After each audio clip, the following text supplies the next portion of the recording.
Malam itu, saya sedang menata barang di gudang minimarket yang sempit bersama seorang karyawan paruh waktu. "Bu, permisi sebentar, mau lewat."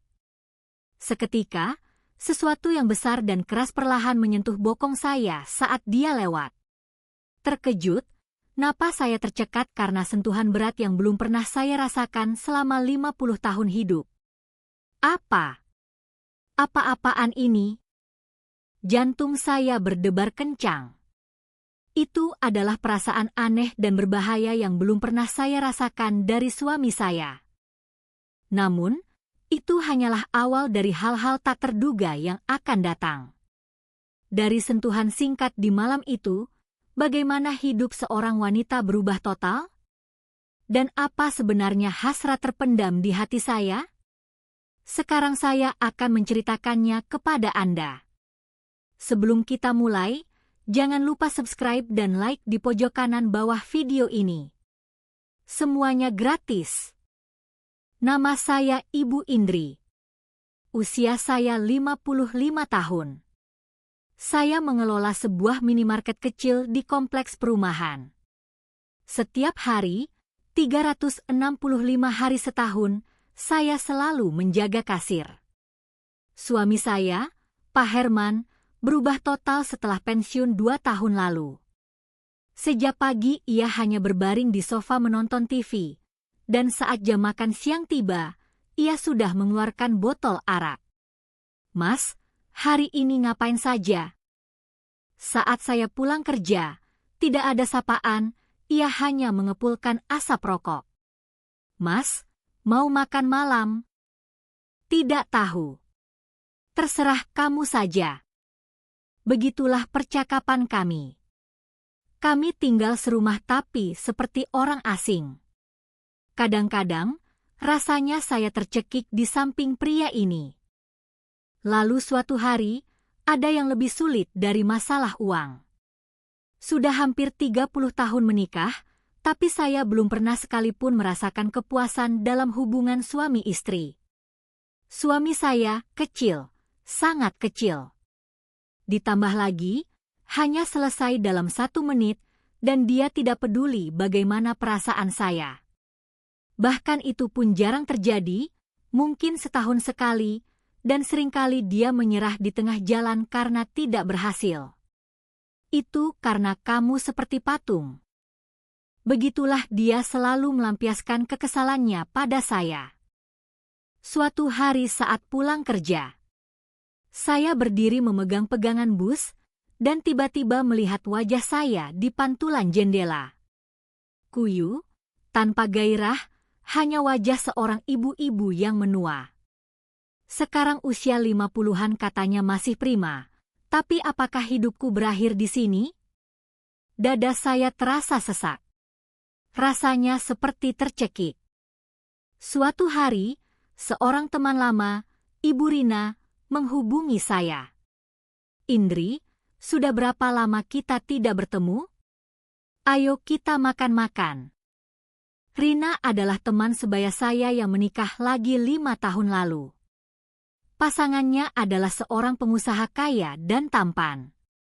Kadang-kadang, melihat foto-fotonya di media sosial membuat saya sangat iri. Ia sering bepergian, makan di restoran mewah, dan memakai tas branded. Tempat janjian kami adalah sebuah restoran mewah di kawasan SCBD, Jakarta. Tempat yang biasanya tidak akan pernah saya kunjungi. "Indri, pasta di sini enak sekali." Rina masih terlihat ceria. Riasannya cantik dan pakaiannya rapi. Tapi, jika diperhatikan lebih dekat, ada yang aneh. Ia tersenyum, tapi matanya tidak. Di tengah makan, Rina menghabiskan segelas wine lalu perlahan memulai pembicaraan. "Indri, sebenarnya akhir-akhir ini aku sedang pisah ranjang dengan suamiku." "Apa? Pisah ranjang? Kenapa?" Saya kaget. Dari media sosial, sama sekali tidak terlihat tanda-tanda seperti itu. Rina ragu-ragu cukup lama lalu berbisik pelan, Pria itu terlalu besar sampai aku tidak sanggup. Apanya? Bagian itu. Bagian itu loh. Seketika saya mengerti maksudnya. Wajah saya memerah. Tidak, bagaimana bisa karena alasan seperti itu? Bukan main-main. Sungguh, setelah berhubungan intim sekali, rasanya sakit sekali sampai seminggu aku menderita.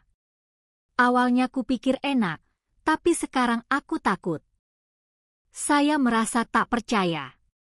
Aku menderita seumur hidup karena terlalu kecil, dan kamu menderita karena terlalu besar? Saya berpikir, di dunia ini, mana ada situasi yang sebodoh ini? Tapi itu bukan alasan untuk pisah ranjang, kan? Indri, kamu tidak akan tahu kalau tidak mengalaminya. Itu benar-benar di luar imajinasi. Ditambah lagi, pria itu karena rutin berolahraga, tenaganya juga bagus sekali. Katanya baru puas kalau 3 kali sehari. Wajah Rina terlihat sangat lelah. Tapi di lubuk hati saya, emosi aneh muncul. Apakah itu rasa iri? Atau rasa penasaran? Seberapa besar sih sebenarnya? Bagi saya yang selama 30 tahun hanya melihat yang terlalu kecil, itu di luar imajinasi. Dalam perjalanan pulang, kepala saya kalut. Saat membuka pintu depan, terdengar suara dengkuran familiar. Di sofa ruang tamu, suami saya terbaring dengan bau arak menyengat. Pria menyedihkan seperti ini suamiku. Saya menghela napas. Malam itu saya tidak bisa tidur. Haruskah aku juga menjalani hidup sebagai seorang wanita, setidaknya sekali saja? Saya hanya ingin keluar dari rutinitas yang menyesakan ini, bahkan hanya untuk sesaat. Saya ingin pergi ke tempat di mana saya bisa bernapas lega. Bu, maaf tiba-tiba, tapi boleh saya cuti beberapa hari? Kenapa? Sakit? Tidak. Saya harus pulang kampung. Itu adalah kebohongan. Orang tua saya sudah lama meninggal. Tapi saya tidak bisa memikirkan alasan lain. Saya pulang ke rumah dan mengatakan hal yang sama kepada suami. Pulang kampung? Mau apa di sana? Sepupu sakit, jadi aku mau menjenguk sebentar. Baiklah. Tapi sebelum pergi, berikan uang belanja dulu. Seperti yang diduga, ia kembali meminta uang. Saya menarik Rp300.000 dari rekening dan meletakkannya di meja makan lalu pergi. Perjalanan sendirian adalah yang pertama kali dalam hidup saya. Setelah berpikir mau kemana, saya memilih Pantai Carita. Saya ingin melihat pemandangan laut. Saya memesan sebuah penginapan yang tenang di internet. Di dalam kereta, sambil melihat pemandangan yang melintas di luar jendela, hati saya sedikit demi sedikit menjadi ringan. Yah, menghabiskan waktu sendiri seperti ini juga tidak buruk. Saya tiba di Carita, lalu naik taksi ke penginapan. Itu adalah penginapan kecil dekat Pantai Carita, bersih dan tenang. Check-in, ya? Kamar 204. Pemilik penginapan yang ramah memberitahu saya. Saya membawa barang dan berjalan menyusuri koridor, dan tepat saat pintu kamar sebelah terbuka, jantung saya serasa jatuh. Seorang pria keluar. Di mana ya saya pernah melihat pria ini? Dia adalah pria tinggi, bahu lebar, dan wajahnya tampan seperti pahatan, terlihat berusia sekitar 50-an pertengahan. Pria itu juga melihat saya dan matanya terbelalak. Maaf, Anda? Seketika kami berdua berhenti. Baru saat itu saya ingat. Itu adalah hari ketika Rina mengundang saya makan malam, mengatakan akan mengenalkan calon suaminya sebelum ia menikah lagi. Orang yang saya kenal waktu itu, Pak Yudi. Anda bukan yang dulu makan malam bersama Rina, kan? Pak Yudi yang pertama berbicara. Suaranya rendah dan tenang. Ah, iya. Benar. Saya Indri. Yudi. Bertemu lagi di sini ya. Keheningan canggung menyelimuti. Anda liburan ke sini? Iya. Datang sendirian untuk mencari udara segar. Pak Yudi juga. Saya juga hanya datang sendirian untuk istirahat. Ekspresinya seolah menyimpan cerita. Kalau begitu, istirahat yang cukup. Iya. Bu Indri juga. Setelah canggung, kami masuk ke kamar masing-masing. Saya menutup pintu dan meletakkan tas di tempat tidur, tapi jantung saya berdebar. Ada apa ini? Hanya bertemu orang yang kukenal. Saya membuka jendela dan terlihat laut biru. Saya menarik napas dalam-dalam. Tapi entah mengapa, Pak Yudi di kamar sebelah terus mengganggu pikiran saya. Terlalu besar sampai tidak sanggup. Perkataan teman saya, Rina, terlintas. Pria yang pisah ranjang dengan teman saya, sekarang ada di kamar sebelah penginapan. Itu terasa aneh. Apa yang sedang saya pikirkan? Sadarlah. Saya menenangkan diri sendiri. Tapi detak jantung itu tidak mudah mereda. Waktu berlalu, dan tiba saatnya makan malam. Saya bertanya kepada pemilik penginapan, dan katanya ada restoran seafood yang bagus, 10 menit jalan kaki dari sana. Saya mengenakan kardigan dan keluar dari penginapan. Angin laut terasa sejuk. Restoran seafood itu mudah ditemukan. Saat saya membuka pintu dan masuk, tidak banyak pelanggan. Selamat datang. Pemilik yang terlihat berusia 50-an menyambut dengan ramah. Sendirian? Silakan duduk di sini. Saya diarahkan ke meja dekat jendela. 1 ikan kakap bakar dan sebotol arak. Saya tidak tahu sudah berapa lama saya tidak minum arak sendirian.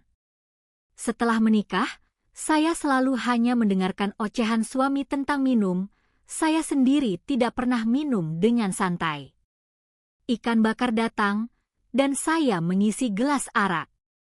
Saat saya meneguk gelas pertama, terdengar suara pintu terbuka. Saya mengangkat kepala, dan mengejutkan, Pak Yudi masuk. Mata kami bertemu. Pak Yudi juga terlihat terkejut. Setelah ragu sejenak, ia berjalan ke meja saya. Bertemu lagi. Iya.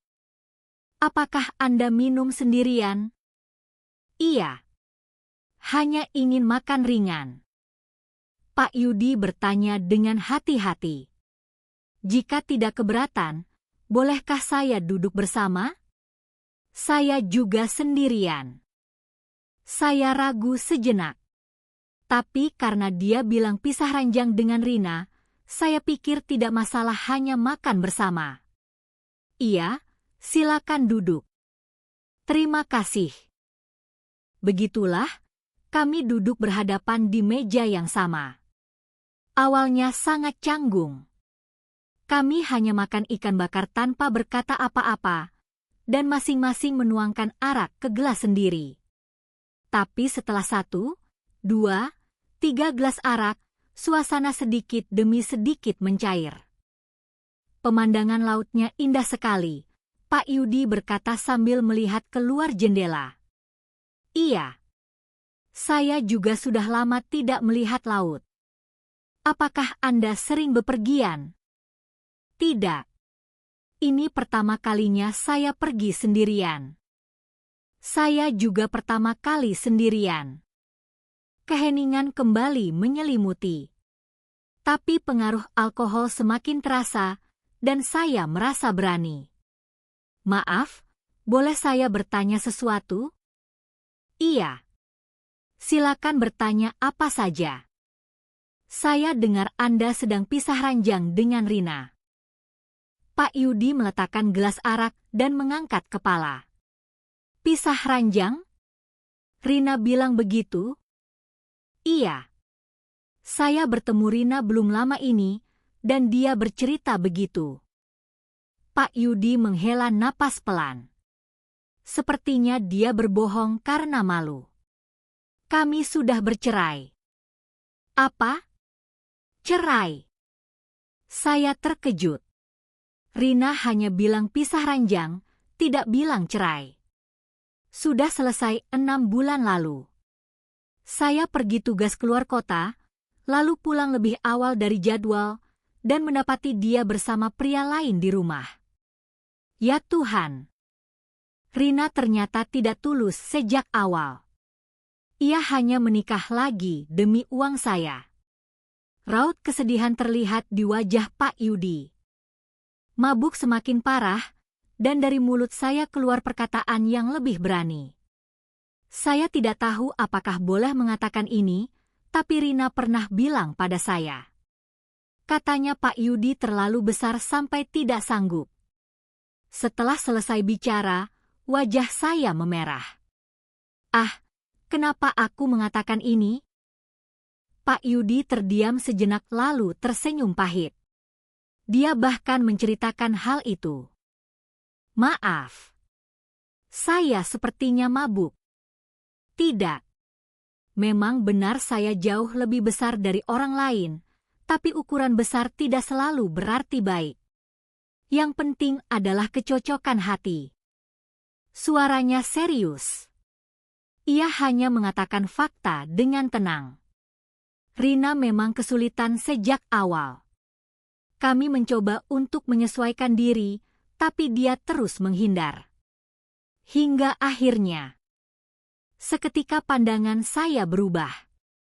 Pria ini bukan sedang membual.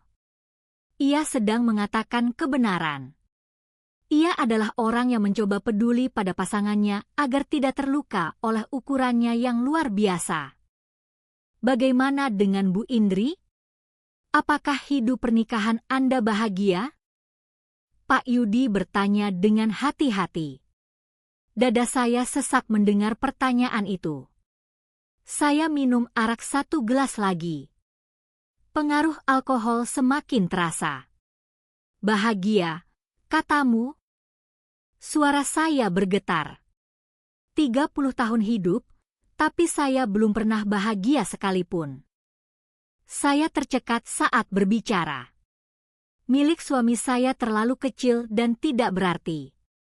Sejak pertama kali menikah memang begitu. Tapi waktu itu saya tidak tahu. Saya kira ukuran rata-rata pria Indonesia memang segitu. Air mata menggenang. Selesai dalam 1 menit. Saya tidak tahu apa-apa dan sudah selesai. Bu Indri. Awalnya saya pikir itu masalah saya. Saya tidak tahu betapa seringnya saya menyalahkan diri sendiri. Apakah saya yang kurang sebagai wanita? Apakah saya yang aneh? Air mata mengalir di pipi saya. Tapi yang lebih sulit dari itu adalah tidak merasakan cinta. Suami saya tidak pernah melihat saya sebagai manusia. Ia hanya melihat saya sebagai mesin yang memasak, mencuci, dan mencari uang. Saya menghabiskan gelas arak lagi. Akhir-akhir ini, semakin hari semakin sulit. Pikiran apakah harus melanjutkan pernikahan ini, apakah harus mati tua seperti ini, membuat saya tercekik. Saya tercekat dan tidak bisa melanjutkan perkataan. Pak Yudi diam-diam memberikan sapu tangan. Maaf. Sampai menceritakan hal seperti ini. Tidak apa-apa. Jika Anda memendamnya sendirian, itu akan lebih sulit. Suaranya begitu hangat. Saya menyeka air mata dan melanjutkan. Saya ingin dicintai seumur hidup. Ingin dicintai sebagai seorang wanita, ingin dihormati sebagai seorang manusia. Tapi saya tidak tahu bahwa itu adalah hal yang sulit. Bu Indri pantas dicintai sepenuhnya. Pak Yudi berkata dengan serius. Itu masalah suami Anda. Bu Indri tidak kekurangan apa-apa. Benarkah? Tentu saja. Bu Indri adalah wanita yang sangat cantik. Hatinya juga hangat. Orang yang tidak bisa melihat itu yang bermasalah. Mendengar perkataan itu, saya kembali meneteskan air mata. Pak Yudi, saya sudah 50 tahun hidup, tapi saya baru pertama kali mendengar perkataan seperti itu. Kalau begitu, mulai sekarang Anda harus sering mendengarnya. Bu Indri adalah orang yang pantas dihormati. Pak Yudi sedikit menggenggam tangan saya. Karena ini hidup Bu Indri harus bahagia. Perkataan itu menyentuh hati saya. Hidupku, aku harus bahagia. Perkataan yang wajar, tapi saya belum pernah memikirkannya seumur hidup. Terima kasih, Pak Yudi. Sudah mendengarkan ceritaku. Tidak masalah. Ceritakan saja kapanpun, saya akan mendengarkannya.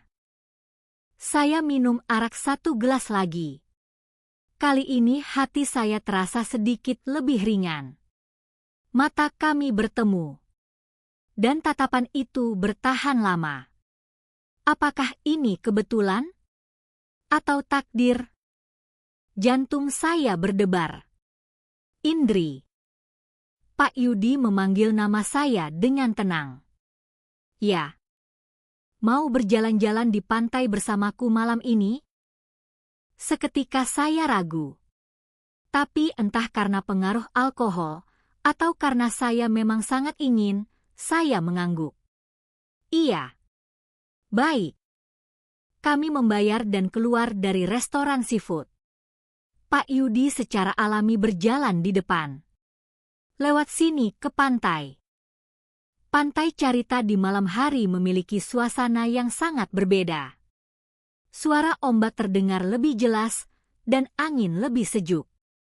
Kami berjalan di pasir pantai tanpa berkata apa-apa untuk sementara waktu. Hanya terdengar suara ombak. Pak Yudi yang pertama membuka mulut. Indri, sebenarnya ada yang ingin saya akui. Apa itu? Sejak pertama kali melihat Bu Indri di acara makan malam itu, hati saya sudah tertuju pada Anda. Jantung saya serasa jatuh. Apa? Saya langsung tertarik pada pandangan pertama. Tapi saya juga akan menikah dengan Rina, dan saya tahu Bu Indri juga sudah bersuami. Jadi saya hanya menyimpannya di hati. Pak Yudi, waktu kita bertemu lagi di penginapan hari ini, saya pikir itu takdir. Saya tidak menyangka ada kebetulan seperti ini. Saya tidak tahu harus menjawab apa. Bagaimana menurut Bu Indri? Apakah orang seperti saya membuat Anda tidak nyaman? Saya menggelengkan kepala. Tidak. Tidak nyaman. Justru entah mengapa saya merasa nyaman. Seperti bukan bertemu orang baru. Pak Yudi berhenti berjalan. Lalu ia menatap saya lurus-lurus. Di bawah cahaya bulan, wajahnya terlihat. Tatapannya serius. Indri, boleh saya jujur? Iya. Saya ingin memeluk Bu Indri sekarang juga. Napas saya serasa tercekat. Tapi jika Bu Indri tidak mau, saya akan pergi begitu saja, hanya melihat laut. Tidak. Saya juga ingin menjadi seorang wanita, setidaknya untuk hari ini. Setelah perkataan itu, Pak Yudi dengan hati-hati memeluk saya dan mencium bibir saya. Itu adalah getaran yang belum pernah saya rasakan selama 30 tahun pernikahan. Itu adalah kehangatan yang belum pernah saya terima dari suami saya. Berapa lama kami berdiri begitu? Pak Yudi berbisik pelan. Sekarang kita ke penginapan? Saya mengangguk. Dalam perjalanan kembali ke penginapan, kami berjalan bergandengan tangan. Kamar itu gelap, dan laut terlihat di luar jendela. Ciuman berlanjut. Kali ini lebih dalam dan lebih penuh gairah. Pakaian kami satu persatu dilepaskan. Dan saat itulah, saat Pak Yudi menanggalkan pakaiannya, saya serasa berhenti bernapas. Perkataan Rina terlintas. Terlalu besar sampai tidak sanggup. Sekarang saya mengerti apa artinya itu. Ketakutan dan kegembiraan menyerbu sekaligus. Indri, jangan khawatir terlalu banyak. Pak Yudi terus mengamati ekspresi saya dan sangat perlahan serta hati-hati. Awalnya saya terkejut, tapi seiring waktu tubuh saya mulai beradaptasi. Dan saya merasakannya. Itu adalah kepenuhan yang belum pernah saya rasakan seumur hidup. Ah, jadi begini rasanya saling cocok. Itu adalah sensasi yang belum pernah saya rasakan selama 30 tahun. Perasaan tubuh yang terbangun. Momen ketika saya menyadari bahwa saya adalah seorang wanita. Malam itu sangat panjang. Bukan hanya sekali. 2 kali, 3 kali. Pak Yudi seperti kuda liar yang tak kenal lelah. Itu jauh berbeda dengan kehampaan 1 menit bersama suami. Dengan napas terengah-engah dan tubuh berkeringat, Pak Yudi memeluk saya dengan hangat. Indri, kamu baik-baik saja? Iya. Saya baik-baik saja. Tidak, bukan hanya baik-baik saja, tapi rasanya seperti di surga. Syukurlah. Pak Yudi, saya seumur hidup belum pernah merasakan perasaan seperti ini. Saya juga. Ini pertama kalinya saya merasakan kecocokan hati seperti ini. Berada dalam pelukannya, hati saya sangat tenang. Pandangan seseorang yang melihat saya sebagai manusia. Saya tidak tahu bahwa itu begitu berharga. Begitulah, saya tertidur. Keesokan paginya, Pak Yudi terbaring tidur di samping saya dengan wajah tenang. Tapi segera, kenyataannya menyesakkan menyerbu. Apa yang sudah saya lakukan? Saya duduk di tepi tempat tidur, menatap keluar jendela. Laut pagi itu tenang. Indri, sudah bangun? Suara Pak Yudi terdengar dari belakang. Iya. Baru bangun. Pak Yudi duduk di samping saya. Memikirkan apa? Saya. Apakah yang saya lakukan ini benar? Suara saya bergetar. Menyesal? Bukan menyesal, tapi cemas. Pak Yudi menggenggam tangan saya. Indri, boleh saya mengatakan satu hal saja? Iya. Apapun pilihan Bu Indri, saya menghormatinya. Jika perasaan semalam itu tidak bohong, itu sudah cukup. Saya merasa akan menangis. Pak Yudi, jika saya harus kembali kepada suami saya mengerti. Saya tidak akan menahan Anda. Tapi jika Anda menginginkan hidup baru, saya akan ada di samping Anda. Suami saya tidak pernah sekalipun menanyakan perasaan saya. Ia hanya mengikuti kehendaknya sendiri, dan saya hanyalah orang yang harus mengikutinya. Terima kasih, Pak Yudi. Sudah memperlakukan saya sebagai manusia. Pak Yudi memeluk saya erat-erat. Indri adalah orang yang sangat berharga. Orang yang tidak bisa melihat itu yang bermasalah. Siang itu, saya dan Pak Yudi bertukar nomor telepon dan saya pulang ke rumah. Pikirlah perlahan. Saya akan menunggu. Iya. Saya akan menghubungi Anda. Sesampainya di rumah, suami saya tergeletak di sofa. Seperti biasa, botol arak berserakan di sampingnya. Sudah pulang? Pulang kampungnya lancar? Iya. Aku lapar, masak dong. Dulu, saya pasti langsung ke dapur. Tapi sekarang berbeda. Saya baru saja sampai, mau istirahat sebentar. Apa? Kamu sekarang berani melawan saya? Bukan melawan. Saya juga manusia, jadi saya butuh istirahat. Dari mana kamu belajar hal-hal buruk seperti ini? Pulang kampung kok jadi beda. Saya tidak belajar apa-apa. Saya hanya sadar. Saya masuk ke kamar dan menutup pintu. Saya mengeluarkan ponsel, dan ada pesan WhatsApp dari Pak Yudi. Sudah sampai dengan selamat? Hari ini saya sangat bahagia. Senyum tersungging di bibir saya. Aku masih hidup. Sejak hari itu, rutinitas harian saya sedikit demi sedikit mulai berubah. Bahkan di kedai sate kambing, pemiliknya mengatakan wajah saya terlihat lebih cerah. Bu Indri, ada kabar baik ya? Wajahnya berseri-seri. Begitukah? Iya. Jelas beda. Pulang kampungnya seperti obat ya. Melihat cermin, ternyata benar.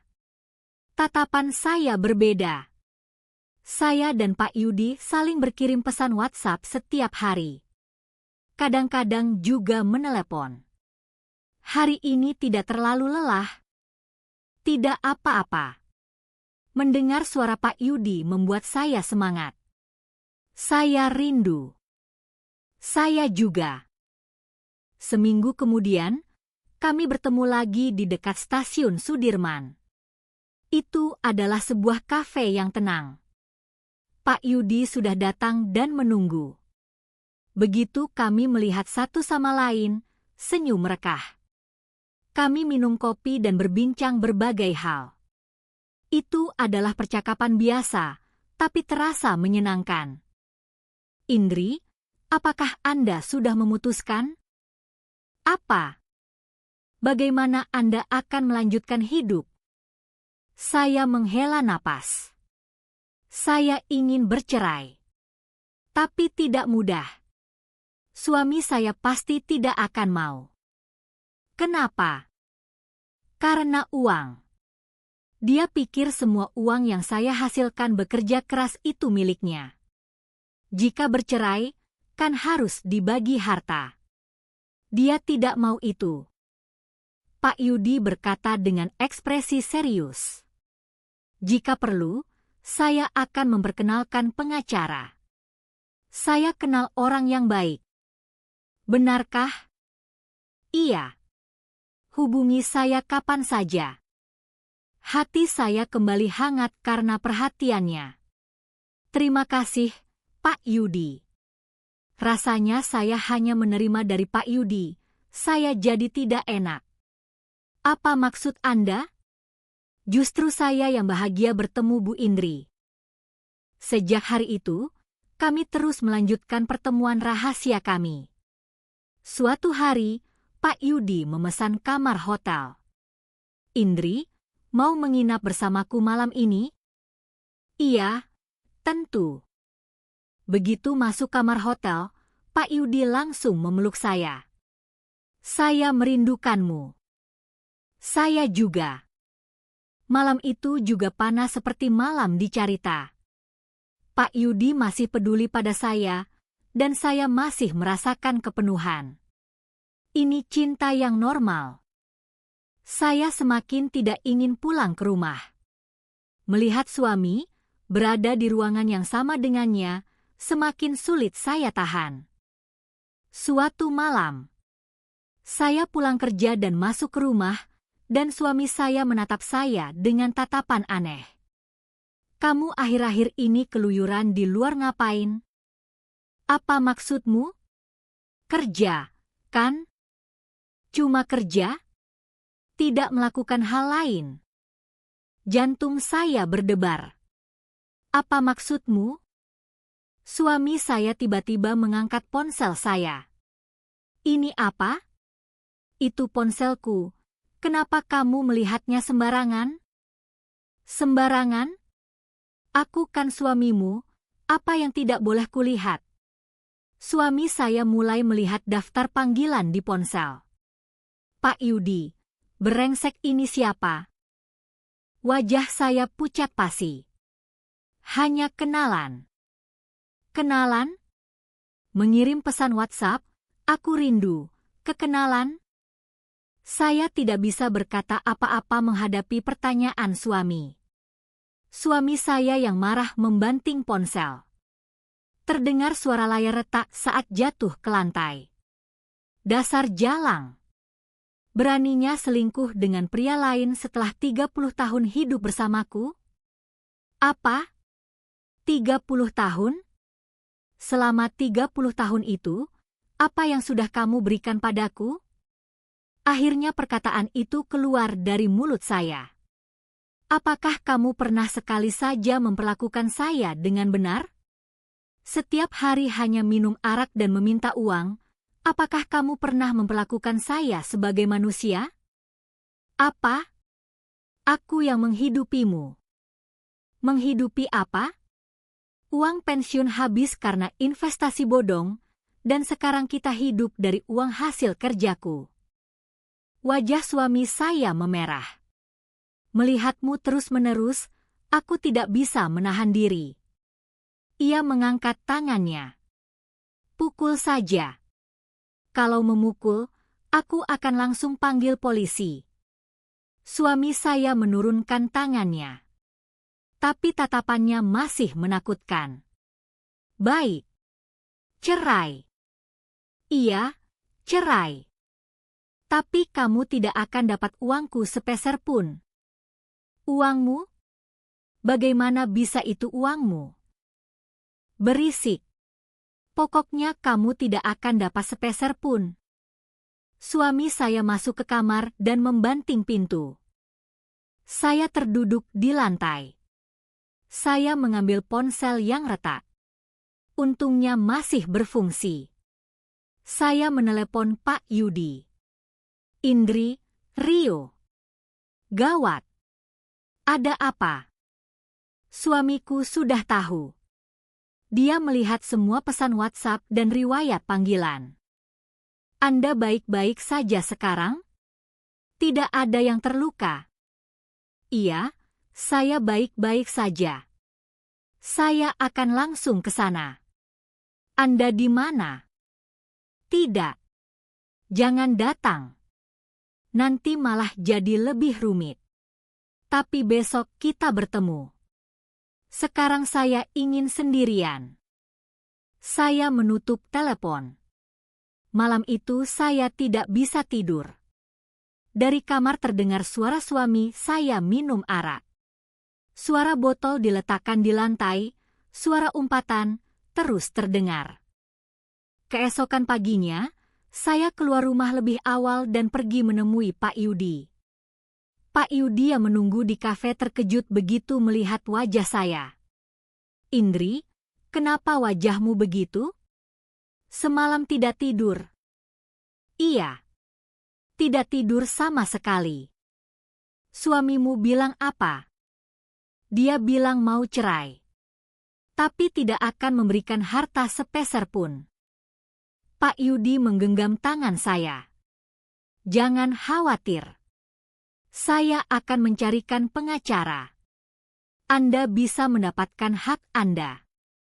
Tapi suami saya pasti tidak akan diam saja. Sifatnya memang begitu. Dia pasti akan membalas dendam. Saya sudah melihatnya selama 30 tahun, dia tidak akan menyerah begitu saja. Ekspresi Pak Yudi mengeras.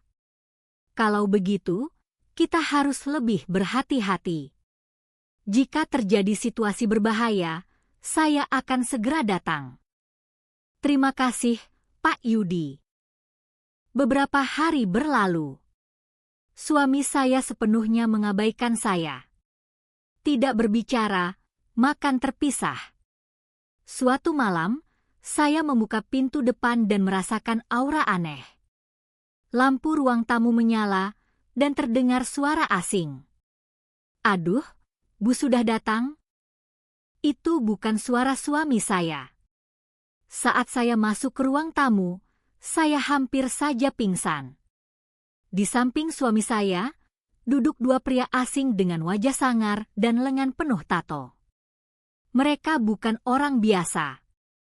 "Siapa mereka?" Suami saya berkata sambil mencibir, "Teman-teman. Sapa dong. Mereka datang karena ada yang ingin dibicarakan denganmu." Seorang pria maju ke depan. "Anda Bu Indri, kan?" "Iya. Kami diminta Pak Herman." "Sederhana saja. Anda tidak perlu menuntut pembagian harta saat bercerai." Apa?" Pria lain juga mendekat. "Tidak sulit, kan? Cukup tanda tangan saja. Lalu kami dan Anda akan nyaman." "Tidak bisa. Itu hak saya." "Apa?" "Hak." Pria bertato itu mencibir. "Menuntut hak bisa membahayakan diri. Dunia ini kan keras. Kalian mengancam saya." "Mengancam? Kami hanya memberi saran. Dengan niat baik." Suami saya bangkit dari sofa. "Ini ada surat-suratnya. Tanda tangan saja di sini." Itu adalah surat pernyataan penyerahan hak pembagian harta. "Tidak mau." "Apa?" "Saya tidak akan tanda tangan." Salah satu pria memukul meja dengan keras. "Bu, pikirkan baik-baik. Anda harus tahu dunia ini tidak mudah." Seluruh tubuh saya gemetar, saya sangat takut. "Kami akan beri Anda waktu untuk berpikir. Kami akan datang lagi besok malam, jadi semoga Anda membuat pilihan yang bijak." Kedua pria itu bangkit. "Kalau begitu, sampai jumpa besok, Ibu cantik." Di ruang tamu, hanya tinggal saya dan suami. "Sudah kuduga. Aku kira kamu akan diam saja seperti orang bodoh." "Mas, kamu benar-benar gila." "Bukan gila, tapi aku sudah sadar. Mengapa aku harus memberimu uangku?" "Itu bukan uangmu, itu uangku." "Diam. Pikirkan baik-baik sampai besok. Kalau tidak, kamu tidak akan tahu apa yang terjadi." Suami saya masuk ke kamar. Saya terduduk di lantai. Dengan tangan gemetar, saya mengeluarkan ponsel dan menelepon Pak Yudi. "Indri, Rio." "Gawat. Ada apa?" "Suamiku membawa preman ke rumah dan mengancam saya." "Apa?" "Sekarang Anda di mana?" "Di rumah. Tapi saya sangat takut. Mereka akan datang lagi besok. Keluar sekarang juga. Saya akan jemput Anda." "Mau kemana?" "Ke tempat aman dulu. Anda tidak boleh di rumah itu." "Baik." Saya menutup telepon dan buru-buru berkemas. Hanya beberapa setel pakaian dan barang penting yang saya masukkan ke tas. Saya perlahan membuka pintu kamar dan keluar. Suami saya sedang minum arak di kamarnya. Saya berusaha sangat tenang dan menuju pintu depan. "Mau kemana?" Suara suami saya terdengar dari belakang. "Cari udara segar sebentar." "Kenapa bawa tas? Mau menginap di rumah teman? Mau lari? Sia-sia saja. Kemanapun kamu pergi, aku akan menemukanmu." Saya tidak menjawab dan membuka pintu depan. "Kamu pikirkan baik-baik. Sampai besok." Saya meninggalkan rumah, meninggalkan suara suami. Saya menunggu Pak Yudi di pintu masuk apartemen. Tak lama kemudian, mobil tiba. "Indri." Pak Yudi buru-buru turun dari mobil. Anda baik-baik saja? Tidak ada yang terluka? Iya. Saya baik-baik saja. Cepat naik. Di sini berbahaya. Mau kemana? Kita ke apartemen saya. Itu yang paling aman. Apakah akan baik-baik saja? Jangan khawatir. Keamanannya ketat dan suamimu tidak akan bisa menemukanmu. Di dalam mobil, saya menceritakan semua yang terjadi hari itu secara detail. Ekspresi Pak Yudi semakin mengeras. Itu jelas ancaman dan kejahatan. Tapi tidak ada bukti. Saya tidak bisa merekam. Tidak apa-apa. Besok saya akan langsung mencarikan pengacara. Dan kita juga harus melapor polisi. Apakah polisi akan percaya? Kita harus membuat mereka percaya. Cukup dengan fakta bahwa Bu Indri merasa terancam keselamatannya. Apartemen Pak Yudi adalah gedung kondominium mewah di kawasan Sudirman, Jakarta. Kami naik lift ke lantai 25. Ini dia. Saat pintu terbuka, terlihat ruang tamu yang bersih dan luas. Silakan duduk dulu. Saya ambilkan minum. Terima kasih, Pak Yudi. Saya terus merepotkan Anda. Apa maksud Anda? Saya yang harus melindungi Bu Indri. Pak Yudi duduk di samping saya. Hari ini istirahatlah yang cukup. Besok pagi kita akan bertemu pengacara. Tidurlah dengan nyaman di kamar saya. Pak Yudi bagaimana? Saya akan tidur di sofa sini. Tidak. Saya tidak mau Anda di sofa. Tidak apa-apa. Bu Indri kan hari ini shock. Anda harus istirahat yang cukup. Karena perhatian Pak Yudi, saya merasa ingin menangis lagi. Sudah tidur nyenyak? Iya, lumayan. Saya sudah memesan janji temu dengan kantor pengacara pukul 10 hari ini. Ayo kita pergi bersama. Setelah sarapan, kami pergi ke kantor pengacara di dekat stasiun Sudirman. Pengacara itu seorang wanita berusia 50-an awal. Wajahnya lembut. Halo. Saya pengacara Dian. Halo. Saya Indri. Saya sudah mendengar sekilas dari Pak Yudi. Anda diancam kemarin.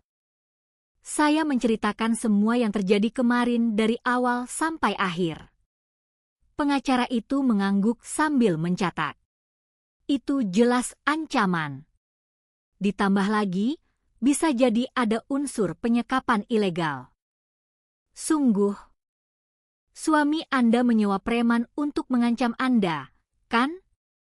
Itu pidana. Kalau begitu, apa yang harus saya lakukan? Pertama, laporkan polisi. Lalu kita akan mengajukan gugatan cerai. Kejadian kemarin akan menjadi bukti krusial. Tapi saya tidak merekamnya. Tidak apa-apa. Kesaksian Bu Indri saja sudah cukup. Lagi pula, preman-preman itu bilang akan datang lagi hari ini, kan? Iya. Mereka akan datang malam ini. Kalau begitu, laporkan polisi hari ini. Jika Anda melapor duluan, mereka bisa langsung ditangkap saat datang. Mendengar penjelasan pengacara, saya merasa sedikit lega. Bagaimana dengan pembagian harta? Tentu saja Anda bisa mendapatkannya. Setelah 30 tahun menikah, setengah harta itu milik Bu Indri. Apapun upaya suami Anda, hukum akan memihak Bu Indri. Dan jika suami Anda dihukum pidana karena kasus ancaman kemarin, itu akan menguntungkan dalam gugatan cerai. Anda juga bisa mendapatkan ganti rugi. Setelah keluar dari kantor pengacara, saya langsung pergi ke kantor polisi untuk membuat laporan. Suami Anda membawa preman ke rumah dan mengancam Anda? Iya, benar. Mereka akan datang lagi hari ini? Iya, malam ini. Baiklah. Kami akan siaga. Jika Anda pulang ke rumah, kami akan menangkap mereka saat mereka datang. Apakah saya harus pulang ke rumah? Iya. Untuk menangkap mereka sebagai pelaku tertangkap tangan, Anda harus begitu. Jangan khawatir. Kami akan siaga di depan pintu. Pak Yudi menggenggam tangan saya erat-erat. Saya akan ikut. Jangan, Pak Yudi. Berbahaya. Tidak apa-apa. Saya tidak bisa membiarkan Bu Indri sendirian. Polisi berkata, tidak apa-apa jika Anda ikut. Adanya saksi tambahan akan semakin menguatkan, bahkan lebih baik. Saat malam tiba, saya dan Pak Yudi pulang ke rumah. Suami saya tidak ada. Polisi sudah siaga di dekat sini, jangan khawatir, Indri. Pak Yudi menenangkan saya. Sekitar pukul 8 malam, bel pintu berbunyi. Jantung saya berdebar kencang. Siapa? Siapa lagi? Bu, cepat buka pintu. Kedua preman yang kemarin datang masuk. Sudah berpikir baik-baik, kan? Saat itulah. Polisi. Jangan bergerak. Dari belakang, 2 polisi berlari masuk. Anda ditangkap atas tuduhan percobaan pemaksaan dan pengancaman. Borgol dingin dipasangkan. Hei, apa-apaan ini? Para preman meronta dan melawan, tapi sia-sia. Siapa yang menyuruh? Polisi bertanya. Kalau tidak bicara, akan semakin memberatkan. Akhirnya salah satu preman membuka mulut. Suami wanita ini, Pak Herman, yang menyuruh. Dia memberi uang dan menyuruh kami mengancam. Berapa Anda terima? Masing-masing Rp1.500.000. Bukti kuat pun berhasil diamankan. Polisi berkata kepada saya, Bu, sekarang Anda aman. Suami Anda juga akan segera ditangkap. Terima kasih. Para preman digiring keluar, dan Pak Yudi memeluk saya erat-erat. Semuanya sudah berakhir. Sekarang Anda aman. Air mata lega mengalir deras. Terima kasih, Pak Yudi. Saya tidak tahu apa yang akan terjadi jika tidak ada Anda. Jangan khawatir, Indri. Mulai sekarang, saya akan melindungi Anda seumur hidup.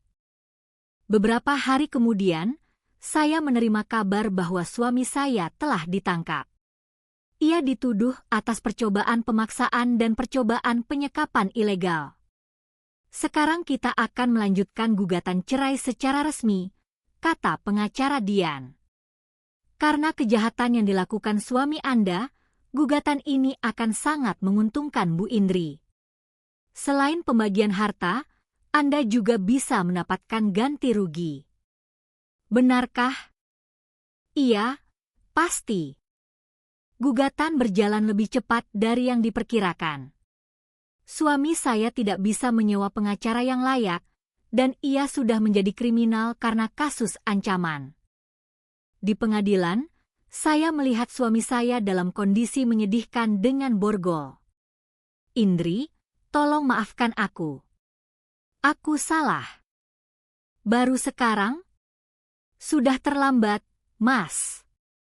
Selama 30 tahun, Anda tidak pernah sekalipun meminta maaf pada saya, kan? Sekarang Anda ingin dimaafkan? Suami saya menundukkan kepala. Hakim membacakan putusan. Perceraian disetujui. Harta dibagi 2, dan tergugat wajib membayar ganti rugi sebesar Rp30 juta kepada penggugat. 30 tahun pernikahan berakhir begitu saja. Saat keluar dari pengadilan, rasanya hati saya plong.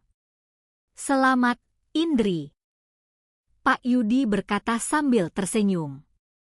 Sekarang adalah hidup baru.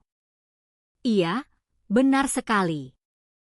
Uang hasil pembagian harta dan ganti rugi cukup banyak.